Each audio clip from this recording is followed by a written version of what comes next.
डाक विभाग के ठेकियाजुली उप संभाग के ठेकियाजुली शहीद पार्क भवन में एक विशेष जागरूकता सभा आयोजित की गई।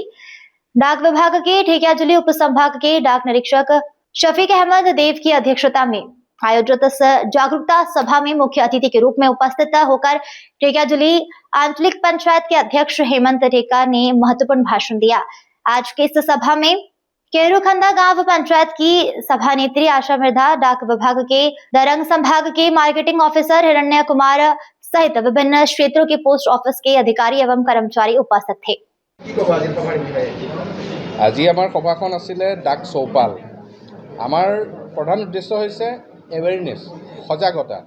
আমাৰ বিভিন্ন আঁচনি আছে, ৰাইজক সেৱা কৰাৰ বাবে ডাক বিভাগৰ যিখিনি আমাৰ উদ্দেশ্য বা আমাৰ যিটো প্ରଣ, সেইটো আমি আৰু এক ষ্টেপ আগুৱাই নিবৰ বাবে আমি আজি আমাৰ মাজত উপস্থিত আছে হেমন্ত ডেকা ডাঙৰীয়া, তেখেত প্ৰেচিডেণ্ট ঢেকিয়াজুলি আঞ্চলিক পঞ্চায়ত, আৰু আমাৰ কেহেৰুকন্দা গাঁও পঞ্চায়তৰ সভানেত্ৰী বাইদেউ। আমি আজি এটা জাষ্ট প্ৰয়াস কৰিছোঁ যে আমি ৰাইজৰ মাজত সোমোৱাৰ কাৰণে আমাক কিছু যাতে সুবিধা প্ৰদান কৰে। আমি এই সভাখনৰ অন্তত আমি দুটা কথাতে উপনীত হ'লোঁ যে তেওঁলোকে আমাক সহায় কৰিব। তে আমি এটা ডাটাবেছ হেৰি কৰিছোঁ, আমি প্ৰস্তুতি কৰা হ'ল যে কোন অঞ্চলত কোনটো পোষ্ট অফিচ পাব্লিকে দিয়া, কোনটো ৰেণ্টেডত আছে মানে ভাড়াঘৰত আছে বা নিজৰ ঘৰত, আৰু কোনটো জিপিত আছে। জিপিত দেখা গ'ল বা তেনেকুৱাত একদম সীমিত। গতিকে আৰু আমি এটা বস্তু উলিয়াইছোঁ যে জনসংখ্যাটো আমি পুৰুষ মহিলাৰ বেচিছত হেৰি কৰিছোঁ, কিন্তু আমি এতিয়া আমাৰ যিসকল শাখা ডাকপাল আছে তেওঁলোকক আমি এটা অতিৰিক্ত দায়িত্ব দিছোঁ, নিষ্ঠা সহকাৰে তেওঁলোকে যাতে তেওঁলোকৰ নিজৰ গাঁওখিনি আৰু পঞ্চায়তখিনি আইডেণ্টিফাই কৰি তাতে আশাকৰ্মী আৰু অংগনবাদী কৰ্মীৰ লগত মিলিত হৈ এটা ডাটাবেছ প্ৰস্তুত কৰে যে 10 বছৰৰ তলৰ ছোৱালীৰ বাবে সুকন্যা আঁচনি আছে, আৰু জন্মৰ পৰা জন্ম চাৰ্টিফিকেটখন ওলালেই হ'ল, আধাৰ নহ'লেও চলিব, আধাৰ এনৰোলমেণ্ট নম্বৰটো আমি কৰি দিব পাৰিম। আমাৰ CLC বুলি এটা পৰ্টেল আছে য'ত আমাৰ ডাকপালসকলেই নিজে আধাৰ কাৰ্ডখন বনাব পাৰে। একেবাৰে জন্ম হোৱা বাচ্চাটোৰো পাৰিব, খালি জন্ম চাৰ্টিফিকেটখন যদি ওলাই যায়। এতিয়া আমাক একাউণ্ট খুলিবলৈ দুটা বস্তু লাগে, আধাৰ কাৰ্ড আৰু জন্ম চাৰ্টিফিকেট।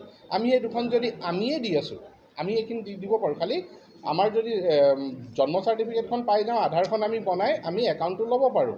একাউণ্টটো যিমান আগৰ পৰা খুলিব সিমান বেনিফিট পাব কন্যা সন্তান। আৰু থাকিল এতিয়া শিশু ল'ৰাৰ কাৰণে কি স্কিম আছে, বহুতে প্ৰশ্ন কৰে।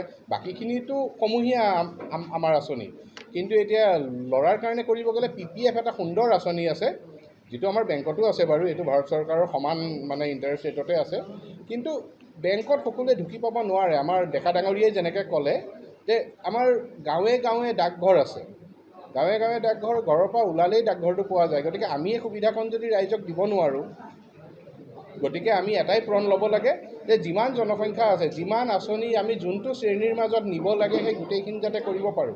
আৰু যিটো DBT লিংকৰ কথা আহিল, আমি যোৱা বছৰ আমাৰ ডাঙৰ এটা এচিভমেণ্ট, আমি আনুমানিক 6.5 লাখৰ বেছি একাউণ্ট আমি ইণ্ডিয়া পোষ্ট পে'মেণ্ট বেংকত খুলিলোঁ, আৰু সফলতাৰে তাতে আমি চৰকাৰী আঁচনিৰ টকা সোমোৱাই দিছোঁ।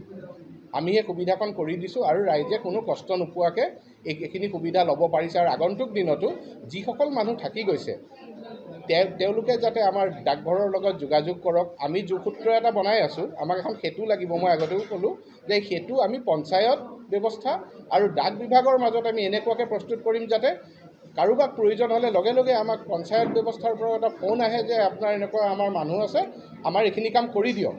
আমাৰো মানুহ আছে, আমি লগে লগে পঠিয়াই দিম। আৰু আমাৰ এইটো দৌৰিষ্টপতো হয়, আমি বিভিন্ন জেগাত বিভিন্ন সময়ত আমি কেম্প কৰি দিওঁ। আমাৰ ডাকঘৰলৈও আহিব নালাগে, আমাক খবৰ দিয়ক 20 জন বা 25 জন যদি ৰাইজ গোট খাইছে যে তেওঁলোকক IPPB একাউণ্ট খুলি দিব লাগে, আমি তাতে গৈ পেলাই খুলি দি আছোঁ।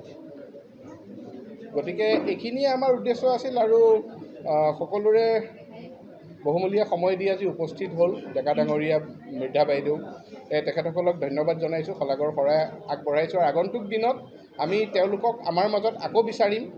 আৰু গতিকে এতিয়া মই বিভাগীয়ভাৱে আমাৰ কৰ্মচাৰীসকলক কওঁ যে তেওঁলোকে 10 দিন বা 15 দিনৰ ভিতৰত নিজৰ ডাটাবেছটো প্ৰস্তুত কৰি নিৰ্দিষ্ট পঞ্চায়ত আৰু আঞ্চলিক পঞ্চায়তৰ ডেকা ডাঙৰীয়াৰ লগত যোগাযোগ কৰক। আৰু অকল ইয়াতে সীমাবদ্ধ নাথাকি, যিহেতু আমাৰ বহলভাৱে আমাৰ দৰং ডিভিজন হয় সকলোতে যাতে এইটো প্ৰচাৰ হয় আৰু এই ব্যৱস্থাটো যাতে কৰা যায়। অকল ঢেকীয়াজুলিত সীমাবদ্ধ ৰাখিবলৈ আমি কৰা নাই, যিহেতু ভাৰত চৰকাৰৰ আমি গোটেইখিনি আমি মানে সামৰি ল'ব লাগিব।